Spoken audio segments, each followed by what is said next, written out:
Hello everyone, welcome to GATE academy. मैं हूं आपका एजुकेटर संकल्प तिवारी।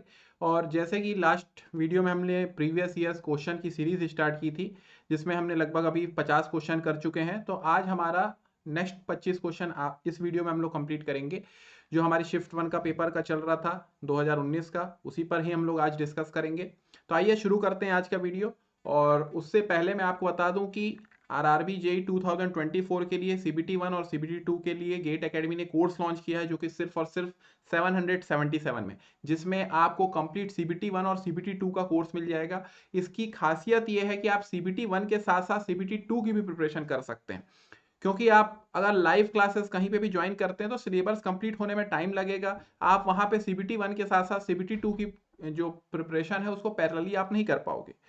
और एक और मैं बात बता दूं आपको कि आरआरबी जेई 2024 का फॉर्म 30 जुलाई से लेकर 29 अगस्त तक है। आपको कोशिश करना है कि इससे पहले आप फॉर्म फिल कर लो। और फॉर्म फिल करते समय जो भी आपको क्वेश्चंस हैं, जैसे कि किस जोन से फॉर्म फिल करना है, क्या डिपार्टमेंट प्रेफरेंस क्या होना चाहिए, और मेडिकल स्टैंडर्ड्स क्या होने चाहिए, इन सब पर मैंने वीडियो बनाया हूं, आप हमारे चैनल में देख सकते हैं। तो आज का वीडियो हम लोग स्टार्ट करते हैं। जो हमारा डिस्कशन चल रहा था प्रीवियस ईयर्स क्वेश्चन का, उसमें पहला क्वेश्चन कि the crossing angle at the level crossing of road rail crossing should not be less then. ठीक है, जनरली जो आपकी रेलवे क्रॉसिंग रहती है, जनरली आप जहां पे भी देखते हो तो आपको कितनी एंगल दिखता है, यहां से रेलवे क्रॉसिंग जा रही है और आपकी रोड है, लगभग आपको कितना 90 डिग्री दिखता है। ठीक है, 90 डिग्री, लगभग 90 डिग्री होता है। ठीक है, हर जगह आप इंडिया में जनरली देखे होंगे। ठीक है, तो मिनिमम किससे उससे कम नहीं होना चाहिए, तो वो है आपका 45 डिग्री। ये एक नया क्वेश्चन है आपके लिए, नोट कर लेना, वो है आपका 45 डिग्री। ठीक है, the crossing angle at level crossing of road rail crossing should not be less than 45 degree. Next question देखते हैं। आरसीसी में पढ़ते ही हो या आप ये क्वेश्चन, नहीं पढ़ते तो इसका मैं सॉल्यूशन आप लोगों को किसी किसी दिन करा दूंगा जब मैं आरसीसी स्टार्ट करूंगा। कि according to the concept of limit state design as per IS 456/2000 the probability of failure of a structure, तो वो कितना होता है, वो आपका हो जाता है 0.0975। ठीक है, बहुत लंबा कॉन्सेप्ट है, अभी पूरा उसको मैं यहाँ पे एक्सप्लेन नहीं कर पाऊंगा उस पूरी चीज को। इसको अलग से मैं आरसीसी का जब टॉपिक स्टार्ट करूंगा वहां पे मैं आपको ये एक्सप्लेन कर दूंगा। ठीक, उसके बाद हम बात करें what is the conveyor system used for transporting loose material, ठीक है, like soil, ores, coal, concrete without the need for full total enclosure। वो कौन सा ट्रांसपोर्ट करने वाला सिस्टम है जो कि लूज मटेरियल जैसे कि मिट्टी हो गई, ओर्स हो गए, कोल हो गया, कंक्रीट हुआ, उसको हम लोग यूज करते हैं, वो मेथड को यूज करते हैं without the need for full total enclosure. तो उसमें ना तो स्क्रू आपका यूज होता है, ना तो बकेट आपका यूज होता है, उसमें आपका बेल्ट कन्वेयर यूज होता है। आप ये देख सकते हो बेल्ट कन्वेयर, पिक्चर में जानबूझ के दिखा रहा हूं कि आपको पता चले कि कैसे होता है बेल्ट कन्वेयर। इससे आप क्या करते हो, कंक्रीट को भी कई बहुत सारी चीजें आपकी, ओर्स हो गया, कंक्रीट हो गया, ये सब इसमें ट्रांसपोर्ट होता है, इस प्रकार से ट्रांसपोर्ट होता है। क्लियर। उसके बाद आगे हम लोग बढ़ते हैं। नेक्स्ट क्वेश्चन पूछ रहा है the common type of staircase in building with two consecutive 90 degree direction changes at mid landing slab level is. ठीक है, वो बोल रहा है कि कौन सा वो स्टेयरकेस जो जनरली यूज होता है, आप लोग के घर में भी आपने देखे होंगे, जहां पे एक आपका गया फ्लाइट फ्लाइट गया और दूसरा फ्लाइट जो है, उन दोनों के बीच में कोई स्पेसिंग नहीं रहती और एकदम एग्जैक्ट 90 डिग्री रहता है दोनों। यहाँ पे पिक्चर में आप देख सकते हो, ये कहीं आपको बीच में लैंडिंग दिख रही है, जहां पे मेन स्पेस रहता है दोनों के बीच में, दोनों फ्लाइट के बीच में जहां स्पेस रहता है उसको हम लोग ओपन वेल बोलते हैं। ठीक है, यहाँ डॉग लेग में आप देख सकते हो, यहाँ पे कोई भी आपको बीच में, दोनों फ्लाइट के बीच में कोई स्पेसिंग आपको नहीं दिखेगी और एक दूसरे से एकदम 90 डिग्री है, ये देख लो आप, एक दूसरे से एकदम 90 डिग्री। ठीक है, तो इसका आंसर आपका हो जाएगा सी, डॉग लेग्ड स्टेयरकेस। क्लियर। ठीक है, देखो ये बिल्डिंग कंस्ट्रक्शन का क्वेश्चन हो गया, स्टेयरकेस से क्वेश्चन आ रहा है। ठीक, ये आपका फेवरेट क्वेश्चन बिल्डिंग मटेरियल में आप लोग पढ़ते हो ब्रिक्स में, as per Indian standard modular size of brick is.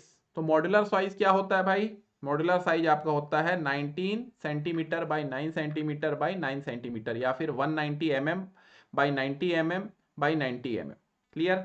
अगर यहाँ पे आप 1 सेंटीमीटर मॉड्यूलर मोर्टार को ऐड करोगे, 1 सेंटीमीटर अगर आप किसको, मोर्टार को यूज करोगे, ठीक है, मसोनरी में, तो टोटल कितना हो जाएगा, ये आपका हो जाएगा 20 centimetre by 20 centimetre by 10 centimetre by 10 centimetre. ठीक है, जब आप 1 सेंटीमीटर मोर्टार ऐड करोगे तब, बिना मोर्टार के 19 centimetre by 19 centimetre by 9 centimetre होता। क्लियर। इसके बाद नेक्स्ट देखते हैं अपन लोग, in the slope deflection method the equations are derived using. ठीक है, पहली बात तो आपको ये देखना है कि ये स्लोप डिफ्लेक्शन मेथड, यहीं से मैं क्वेश्चन में और बता दे रहा हूं क्या क्या क्वेश्चन बनते हैं, वहां से फेवरेट टॉपिक है ये मेथड्स जो आप लोग पढ़ते हो स्ट्रक्चर में। एक आपका होता है एफएफसी, एफएफसी बोलते हैं हम लोग जिसको, एफएफसी, और एक होता है आपका डीएसई। एफएफसी का मतलब क्या हो गया, फोर्स, फोर्स हो गया, फ्लेक्सिबिलिटी हो गई, फ्लेक्सिबिलिटी, ठीक, और कंपैटिबिलिटी, और आपकी हो गई कंपैटिबिलिटी, कंपैटिबिलिटी। ठीक है, वहीं अगर डीएससी के मैं बात करूं तो ये डिस्प्लेसमेंट, डिस्प्लेसमेंट, स्टिफनेस, स्टिफनेस, और आपका हो गया इक्विलिब्रियम, इक्विलिब्रियम। ठीक है, इक्विलिब्रियम। तो इस मेथड में क्या होता है आपका, डीके से ज्यादा क्या होता है, डीएस आपका होता है। ठीक है, काइनेमेटिक इंडिटरमिनेसी और स्टैटिक इंडिटरमिनेसी, यहां पे डीएस से ज्यादा आपका क्या होता है, डीके होता है। ठीक है, इसके अंदर कौन कौन से मेथड आ गए आपका, एम के एस एस, एम के एस एस मतलब एक हो गया मोमेंट डिस्ट्रीब्यूशन मेथड। ठीक है, मोमेंट डिस्ट्रीब्यूशन मेथड, कानीस मेथड। ठीक है, स्लोप डिफ्लेक्शन मेथड भी इसके अंदर आता है जो आपको क्वेश्चन में पूछा है, स्लोप डिफ्लेक्शन मेथड, ये भी इसके अंदर आता है। ठीक, और स्टिफनेस मैट्रिक्स मेथड, एक और जो है, एक और एस जो है आपका वो stiffness matrix method, stiffness matrix method, ये भी इसके अंदर आता है। इसके अंदर कौन कौन सा आता है सर, इसके अंदर स्ट्रेन एनर्जी आता है, स्ट्रेन एनर्जी, कास्टिग्लियानोस थ्योरम। ठीक है, कास्टिग्लियानोस थ्योरम। ठीक, क्लेप्रियंस थ्योरम 3 मोमेंट वाला वो हो गया। ठीक है, और आपका हो गया कॉलम एनोलॉजी, कॉलम एनोलॉजी। ठीक है, ये सब आपको यहां से क्वेश्चन बनते हैं, कौन सा जो स्लोप डिफ्लेक्शन है बार बार पूछा, डिस्प्लेसमेंट मेथड के अंदर आता है। ठीक है, स्ट्रेन एनर्जी हो गया, कास्टिग्लियानोस हो गया थ्योरम हो गया, क्लेपरांस थ्योरम हो गया जो 3 मोमेंट वाला, वो भी आपका फोर्स फ्लेक्सिबिलिटी कंपैटिबिलिटी में आता है। ठीक है, क्वेश्चन क्या पूछा है आपसे, स्लोप डिफ्लेक्शन मेथड की जो इक्वेशन है, अब आपको ये बताना है कि इक्वेशन कैसे आती है।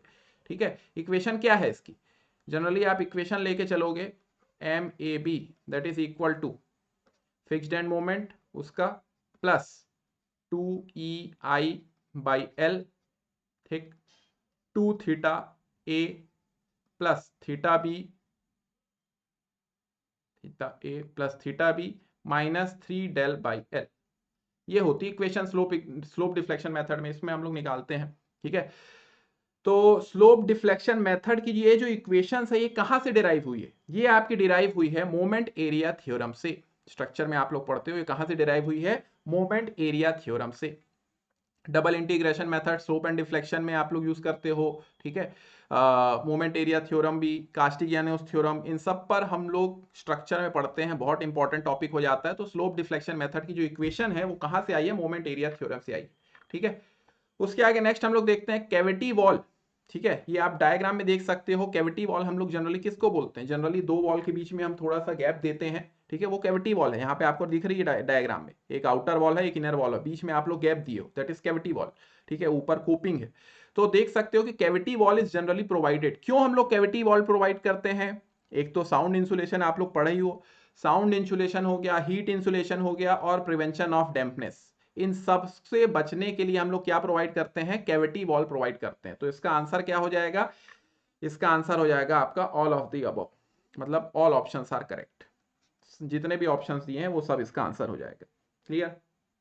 ठीक, नेक्स्ट अपन बात करते हैं, Honey combing defect in RCC member is caused by, Honey combing defect क्यों होता है, ये आप देख सकते हो, ये आपको कॉलम का डायग्राम दिख रहा है, इस प्रकार का जो होता है आपका हनी कॉम्ब होता है। ठीक है। तो ये हनीकॉम्ब तब होता है जब आप अच्छे से प्रॉपर कॉम्पैक्शन ना दिए हो, ठीक है। तो जब हम अच्छे से कॉम्पैक्शन नहीं करते तो उस कारण से क्या होता है, हनीकॉम्ब होता है, ठीक है। इस प्रकार से आपको दिखा होगा डायग्राम, ठीक है। ये डायग्राम मैं इसलिए बता रहा हूं कि ताकि आप विजुअलाइज कर सको, ठीक है। तो इसको हम लोग क्या बोलते हैं, हनी कॉम्बिंग बोलते हैं, और ये इन प्रॉपर कॉम्पैक्शन के कारण होता है। नेक्स्ट बात करते हैं, ठीक है। Mangalore tiles belong to category of, ये आप जानते होंगे कि कर्नाटक में एक जगह है मैंगलोर करके, वहां पे आप वहां जाओगे तो इस प्रकार के आपको टाइल्स दिखेंगे, इस प्रकार के घरों के ऊपर ऐसे टाइल्स दिखेंगे आपको, साउथ की मूवी वगैरह देखे होंगे, तो इसको मैंगलोर टाइल्स बोलते हैं। ये मैंगलोर टाइल्स किसके अंदर आता है, ये कॉन्क्रीट टाइल्स है क्या, देखते ही समझ में आ रहा है ये कोई कॉन्क्रीट टाइल्स नहीं है। स्लेट टाइल्स है क्या, बिल्कुल नहीं है। मोसैक टाइल्स है क्या, बिल्कुल नहीं। ये आपका आ जाता है बर्न्ड क्ले टाइल्स में। ये किसके अंदर आ जाता है, बर्न्ड क्ले। डायग्राम इसलिए मैं दिखा रहा हूं आपको, burned clay tiles. Clear. Next अपन बात करते हैं, the chloride content of public water supply should not be. अब भाई ये आ गया आपका इन्वायरमेंट का क्वेश्चन, बहुत बढ़िया क्वेश्चन, ठीक है। यहाँ पे आपको मैं बार बार बोलता हूं कि AEJ की आप तैयारी कर रहे हो तो वहां पे आप जो भी आपकी परमिसिबल लिमिट्स हैं, जो एक्सेप्टेंस लिमिट है और जो कॉज ऑफ रिजेक्शन है, उसको अच्छे से देखो, ठीक है। तो क्लोराइड कंटेंट की जो एक्सेप्टेंस लिमिट होती है वो आपकी होती है 250 मिलीग्राम पर लीटर, ठीक। और कॉस्ट ऑफ रिजेक्शन जो होती है वो होती है 1000 मिलीग्राम पर लीटर, ठीक। अब क्योंकि क्लोराइड की बात आ रही है, इससे हम लोग पता करते हैं, ठीक है। और इससे अगर हम इसको टाइट्रेशन में टाइट्रेशन करते हैं, और वो टाइट्रेशन के मेथड का नाम बताना है आपको, उसके मेथड का नाम है मोहर्स मेथड, ठीक। वो मेथड का नाम क्या है, मोहर्स मेथड। और टाइट्रेंट क्या यूज करते हैं, टाइट्रेंट क्या यूज करते हैं, टाइट्रेंट हम लोग यूज करते हैं AgNO3, ठीक। सिल्वर नाइट्रेट यूज करते हैं। और इंडिकेटर क्या यूज करते हैं भाई, इंडिकेटर। ये सब यहां सबसे क्वेश्चन ऐसे आपको इस तरीके से आपको पढ़ाई करना है, एक ऑब्जेक्टिव से बाकी क्वेश्चन आपको लेके चलना है। पोटेशियम डाइक्रोमेट, ठीक है। क्या यूज करोगे आप, पोटेशियम मतलब K2Cr2O7, पोटेशियम डाइक्रोमेट, ये आप यूज करोगे। क्लियर। तो इसका आंसर क्या हो जाएगा, chloride content of public water supply should not exceed, acceptance limit के बारे में पूछ रहा है, 250 मिलीग्राम पर लीटर। क्लियर। आपको अब कमेंट सेक्शन में बताना है कि कलर कहां से कहां चेंज होता है, क्या से क्या कलर चेंज होता है, आपको कमेंट सेक्शन में बताना है इस क्वेश्चन का आंसर, ठीक है। नेक्स्ट अपन बात करते हैं, ये थोड़ा फिजिक्स का क्वेश्चन डाल दिए यहाँ पे। To get diminished virtual and erect image of a tall building which mirror is used, कौन से प्रकार का मिरर हमको मिलता है, कौन सा प्रकार का मिरर हम यूज करते हैं, कैसी इमेज के लिए, वर्चुअल और इरेक्ट इमेज के लिए, ठीक है। डिमिनाइज्ड, वर्चुअल और इरेक्ट, तो इसको आप लोग ऑप्टिक्स में पढ़े होंगे, फिजिक्स में, ठीक है। इसको डेफिनेटली आप अभी CBT 1 की तैयारी कर रहे हो तो ये टॉपिक को अच्छे से करना, यहां से क्वेश्चन बनेंगे। तो इसका आंसर हो जाएगा convex mirror. Clear, convex mirror. Next अपन बात करते हैं, which of the following statement is correct about remote sensing, ठीक है। तो remote sensing, the basic property use to identify the objects is called signature, सही है ये। The surface from which emergent radiance is constant in all direction is called, ये भी सही है। The ratio of reflective flux to incident flux is called reflect, ये भी सही है। तो ये एक नए टाइप का क्वेश्चन है, रिमोट सेंसिंग, ये आपका सर्वे से आ गया, इसको भी आप पढ़ लो, नया क्वेश्चन दिख रहा है, नोट्स में कर लो। तो इसका आंसर हो जाएगा ऑल ऑफ दी ऑप्शंस, सारे ऑप्शन सही, ठीक है। सारे ऑप्शंस रिमोट सेंसिंग के लिए करेक्ट, ठीक। नेक्स्ट फिर ये एक नया क्वेश्चन है, बिल्डिंग ड्राइंग से आ गया आपका, बिल्डिंग ड्राइंग बोल रहा हूँ, हाँ, जो बिल्डिंग ड्राइंग है कैड वगैरह से आ गया। आप देख सकते हो इस प्रकार के क्वेश्चन आ रहे हैं। The centre line and section line, इसलिए मैं बार बार बोल रहा हूं, आपको पैटर्न को समझना है। आप ये सोच के मत चलो कि सर मैं गेट में मेरी बहुत अच्छी रैंक है, ESE में बहुत अच्छी है, तो या उसकी मैं बहुत अच्छी प्रिपरेशन कर रहा हूं तो मेरे से RRB JEE आराम से निकल जाएगा, ऐसा बिल्कुल नहीं है, ठीक है। डिप्लोमा लेवल का एग्जाम है, 1 लाइनर क्वेश्चन इस प्रकार से आते हैं, तो आप नोट्स बनाते चलो भाई, जो भी आपको एजुकेटर बता रहे हैं उसको आप सीरियसली लो। क्लियर। तो centre line and section line जो हम लोग बिल्डिंग ड्राइंग में बनाते हैं वो किस प्रकार की पेंसिल से बनाते हैं, तो वो है आपका 3H और 4H, ठीक है, 3H और 4H। नेक्स्ट अपन बात करते हैं, keeping in view the feasibility order of magnitude the preliminary conceptual और बजट एस्टिमेट, बजट एस्टिमेट कौन बनाएगा भाई, किस प्रकार से आपको बजट रखना है अपना, तो आप खुद ही बता सकते हो वो, ठीक है। जैसी फिजिबिलिटी है, जैसा मैग्नीट्यूड, उसके हिसाब से खुद ही आप बता सकते हो। तो इसका आंसर हो जाएगा ओनर हिमसेल्फ और हरसेल्फ, खुद ही बता सकता है बजट। क्लियर?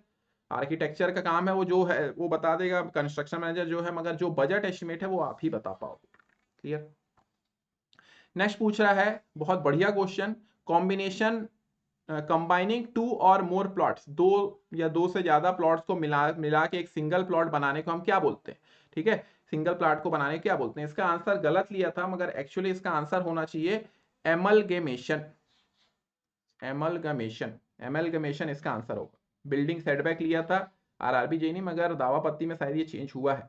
एमलगमेशन होता है दो से ज्यादा प्लॉट को मिलाने को और सिंगल प्लॉट बनाने को एमलगमेशन। देखो ये नया टाइप का क्वेश्चन आ गया, बिल्डिंग बाय लॉस, सिलेबस में आपको दिया है, इसलिए मैं बार बार बोलता हूं, बार बार आप सिलेबस को अच्छे से देख के समझो। क्लियर? उसके बाद देखते हैं next, the stability of subgrade in pavement is influenced by.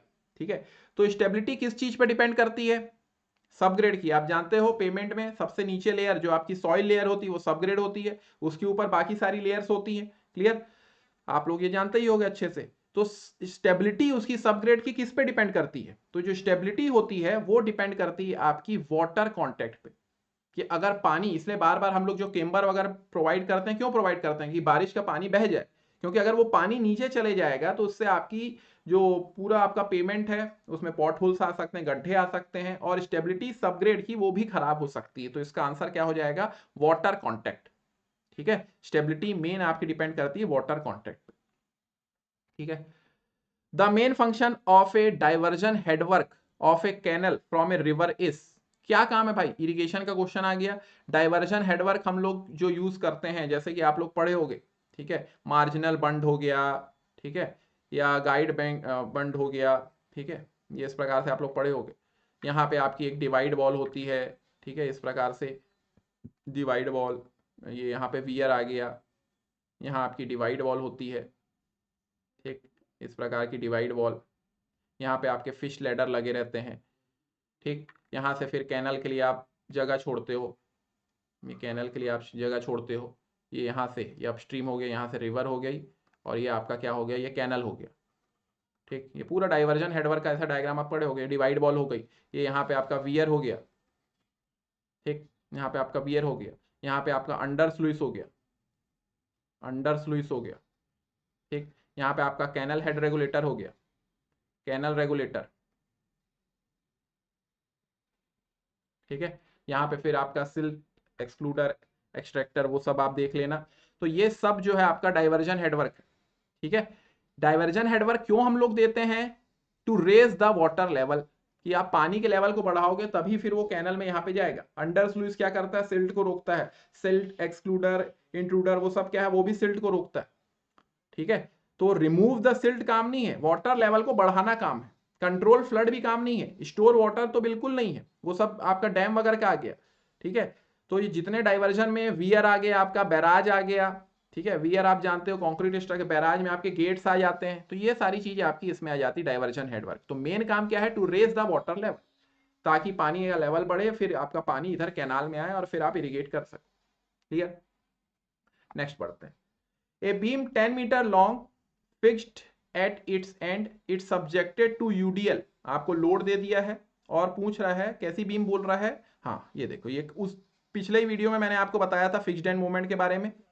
तो यहाँ पे फिक्स्ड बीम है और लोड कैसा लग रहा है? यूडीएल लग रहा है। लोड आपका कैसा है? यूडीएल। अब फिक्स्ड एंड मोमेंट पूछ रहा है, तो आप जानते हो -WL² upon 12 plus WL² upon 12, ये होता है फॉर्मूला। ठीक है, मैंने बाकी सबको भी बता चुका हूं। तो यहाँ पे आपको स्पान दे दिया है, 10 मीटर स्पान है, लोड दे दिया है 10 किलो न्यूटन, तो ये हो गया, निकल गया। 10 × 10 दिया है, × 10, ठीक है, अपॉन 12, ठीक है। तो इसको सॉल्व कर लो, ये आपका हो गया 500, कैलकुलेट करो, और ये हो गया 250/3, और ये आ रहा है आपका, इसको सॉल्व करो तो इसको सॉल्व करने में आ जाएगा आपका 83.33 किलो न्यूटन मीटर, ये आ रहा है। ठीक है, ये आपका आ रहा है। तो मैंने आपको बताया था फिक्स्ड एंड मोमेंट, ठीक है, यही अगर कंसंट्रेटेड लोड लगता तो WL/8 हो जाता या PL/8 हो जाता। और जब ए और बी के लिए भी मैंने बता चुका हूं, तो सोच सकते हो कि स्ट्रक्चर के क्वेश्चन भी अच्छे खासे आए हैं। ठीक है, इस शिफ्ट में। नेक्स्ट आगे बढ़ते हैं, ये फिर इन्वायरमेंट का क्वेश्चन आ गया। इन्वायरमेंट बहुत इंपॉर्टेंट टॉपिक है। विच of the following air pollution control devices has maximum efficiency. ये तो आप बता दोगे देखते ही कि एक तो सबसे कम, आप अगर बात करोगे तो ग्रेविटी की एफिशिएंसी सबसे कम होती है, ठीक है, सबसे कम ग्रेविटी की होती है, क्लियर, सबसे कम ग्रेविटी। उसके बाद अगर अपन बात करें तो साइक्लोन प्रेसिपिटेटर, साइक्लोन प्रेसिपिटेटर इसकी कम होती है। इससे ज्यादा अगर अपन बात करें स्प्रे आ गया, और स्प्रे से ज्यादा बात करें आपका तो इलेक्ट्रोस्टैटिक प्रेसिपिटेटर बहुत माइन्यूट पार्टिकल को भी निकाल सकता है। आपको कमेंट में बताना है वो कितना साइज होता है जिसको इलेक्ट्रोस्टैटिक प्रेसिपिटेटर रिमूव करता है, और इसकी एफिशिएंसी एग्जैक्टली कितनी होती है वो आपको बताना है। और इससे भी अगर बात करें, इससे भी ज्यादा फैब्रिक फिल्टर का भी अच्छा रहता है, फैब्रिक फिल्टर, ठीक है, फैब्रिक फिल्टर का भी आप बताओ कि कितनी साइज तक को वो रिमूव कर सकता है और उसकी एफिशिएंसी क्या होती है। तो यहां पे फैब्रिक फिल्टर नहीं दिया है, तो विच of the following maximum efficiency, तो आपका हो जाएगा इलेक्ट्रोस्टैटिक प्रेसिपिटेटर, ठीक। Next, out of the 4 process listed which is the last process. अब देखो ये कंक्रीट की प्रोसेस पूछा है, तो आप जानते हो कौन कौन सी प्रोसेस होती है। सबसे पहले आपका बैचिंग, वे बैचिंग, वॉल्यूम बैचिंग, ठीक। उसके बाद आपकी आ जाती मिक्सिंग, ठीक, मिक्सिंग, फिर ट्रांसपोर्टिंग, ट्रांसपोर्टिंग, ठीक, फिर आपकी हो गई ट्रांसपोर्ट कर लिए, उसके बाद फिर प्लेसिंग, प्लेस करने के बाद कॉम्पैक्ट करोगे, कॉम्पैक्टिंग या कॉम्पैक्शन, ठीक। उसके बाद आप क्या करोगे, फिर कॉम्पैक्शन करने के बाद कुछ एवापोरेशन आ जाता है आपका, ठीक, एवापोरेशन। और यहीं पे आप क्या करते हो, यहीं पे आपकी क्यूरिंग चलती है, सेटिंग होता है यहाँ पे, ठीक, यहाँ पे पूरा आपकी क्यूरिंग होती है, ठीक है। और लास्ट क्यूरिंग के बाद आपका कंक्रीट क्या हो जाता है, हार्ड हो जाता है, हार्डनिंग। तो आपकी आंसर क्या हो जाएगा, hardening. Out of the 4 listed process, hardening, evaporation, setting, compaction, तो सबसे लास्ट कौन सी है, तो सबसे लास्ट आपकी हार्डनिंग हो जाएगी, क्लियर, ठीक है, कंक्रीट टेक्नोलॉजी से। अब ये सॉम का क्वेश्चन दिख रहा है आपको, बार ए एंड बार बी, ठीक है, 2 बार के बारे में पूछ रहा है। Bar A and bar B of same material of same length, put bar A has diameter D, ठीक है, और बार जो दूसरा दे रहा है आपको, while bar B has diameter 2d, ठीक। If both are subjected to axial load, the ratio of strain energy of bar A to strain energy of bar B is, ठीक है, ये पूछ रहा है आपसे क्वेश्चन। अब भाई आपको पहले तो स्ट्रेन एनर्जी का फॉर्मूला पता होना चाहिए। स्ट्रेन एनर्जी का फॉर्मूला क्या हो जाएगा इसके लिए, इसके लिए स्ट्रेन एनर्जी का फॉर्मूला होता है पी स्क्वायर एल अपॉन ए ई, ठीक है, पी स्क्वायर एल अपॉन ए ई, ठीक है, ये आपका हो गया, क्लियर, ये आपका फॉर्मूला हो गया। अब यहां पे अगर मैं बात करूं, यहां पे अगर मैं बात करूं, ठीक है, यहां पे अगर मैं बात करूं तो 2 आपको मटेरियल दिया है, एक बार ए दिया है और एक बार बी दिया है, ठीक है। बार ए के बारे में बात करूं तो बार ए का डायामीटर जो है आपका वो डी है, और बार बी का जो डायामीटर है वो टी 2d है। बाकी सारी चीजें आपकी सेम है, बाकी सारी चीजें आपका सेम है, और दोनों का रेशियो पूछा है। तो दोनों का रेशियो पूछा है, तो यहाँ पे अपन लोग पुट करते हैं पी स्क्वायर एल अपॉन, ठीक, ये P square L upon 2a, ठीक है, 2a, P square L upon 2ae of bar A upon P square L upon 2ae of bar B, ठीक है, दोनों बार का मैंने रेशियो ले लिया। अब आपको क्या दिया है क्वेश्चन में, डायमीटर दिया है, बाकी सारी चीज तो सेम हो गई यहाँ पे, बाकी चीज कैंसल आउट हो जाएगा, ठीक है, बाकी सारी चीज आपकी कैंसल आउट हो जाएगी। तो कैंसल आउट हो गई तो मेरे पास बचा क्या, मेरे पास सिर्फ बचेगा π/4 एरिया बस बचेगा, ठीक है, क्योंकि डी डायमीटर दिया है, π/4 2d स्क्वायर, ठीक है, अपॉन π/4 इंटू डी स्क्वायर, ये भी गया, ये भी गया, तो 2d स्क्वायर, ये आपका कितना हो गया, ये आपका हो गया 4, ठीक है। तो इसका आंसर क्या हो जाएगा, इसका आंसर 4 हो जाएगा, ठीक है। क्वेश्चन में आपको सिर्फ क्या दिया, डायमीटर दिया है, बाकी सबका तो काम नहीं है, बाकी सब सारी चीज सेम हो गई, ई आपका सेम हो गया, दोनों का एल हो गया, ठीक है, पी हो गया, ठीक है। तो आपके पास बचा क्या, आपके पास सिर्फ बचा डायमीटर, तो डायमीटर एरिया पूछा है तो उस हिसाब से आपका बन गया यहाँ पे, क्लियर। नेक्स्ट अपन बात करते हैं, line up to which the plinth of building adjoining a street में बी लॉफुली, ठीक है, वो लाइन को हम क्या बोलते हैं, ठीक है, विच the plinth of building adjoining the street. तो यहाँ पे डायग्राम देख सकते हो, बिल्डिंग के सामने जो आपकी लाइन होती है उसको हम लोग बोलते हैं बिल्डिंग लाइन। इस लाइन को हम क्या बोलते हैं, बिल्डिंग लाइन। तो इसका आंसर क्या हो जाएगा, बिल्डिंग लाइन। क्लियर, ये भी बिल्डिंग बाय लॉज से आ गया। तो देखो बिल्डिंग बाय लॉज को भी आपको हल्के में नहीं लेना है, उसको भी आपको लेके चलना है। तो इसका आंसर क्या हो गया, बिल्डिंग बाय बिल्डिंग लाइन। ठीक है, नेक्स्ट अपन बात करते हैं modular ratio between Young's modulus. क्या होता है मॉड्यूलर रेशियो, जानते हो भाई, किसके बीच में होता है, स्टील और कंक्रीट के बीच में होता है। क्या होता है मॉड्यूलर रेशियो, आपको बताना है मॉड्यूलर रेशियो क्या होता है, ES upon EC, modulus of elasticity of steel, modulus of elasticity of concrete. Clear, तो इसका पार्शियल का फॉर्मूला क्या है, पार्शियल का स्टील RCC में 280 अपॉन 3 सिग्मा CBC ये होता है। ठीक है, एक फिर लॉन्ग टर्म का होता है, लॉन्ग टर्म, और एक शॉर्ट टर्म का होना है। तो शॉर्ट टर्म का तो आप आराम से बता सकते हो। ठीक है, ES आपका कितना हो गया, modulus of elasticity of steel 2 × 10⁵, और EC आपका कितना होता है 5000 √FC के शॉर्ट टर्म का। ठीक है, लॉन्ग टर्म का कितना हो जाएगा 2 × 10⁵, ठीक है, 5000 √FC के अपॉन 1 + θ। ये लॉन्ग टर्म का हो गया। ठीक है, ये पार्शियल हो गया। तो ये होता है मॉड्यूलस ऑफ मॉड्यूलर रेशियो क्या होता है, modulus of elasticity of steel, मतलब Young's modulus of steel and cement, sorry cement पे कर दिया क्या मैंने, सॉरी, ये होगा आंसर भाई, स्टील एंड कंक्रीट, स्टील और कंक्रीट, सीमेंट नहीं होगा जी, स्टील और कंक्रीट होगा। Modulus of elasticity of steel, modulus of elasticity of concrete, इन दोनों के बीच के रेशियो को हम क्या बोलते हैं, मॉड्यूलर रेशियो बोलते हैं।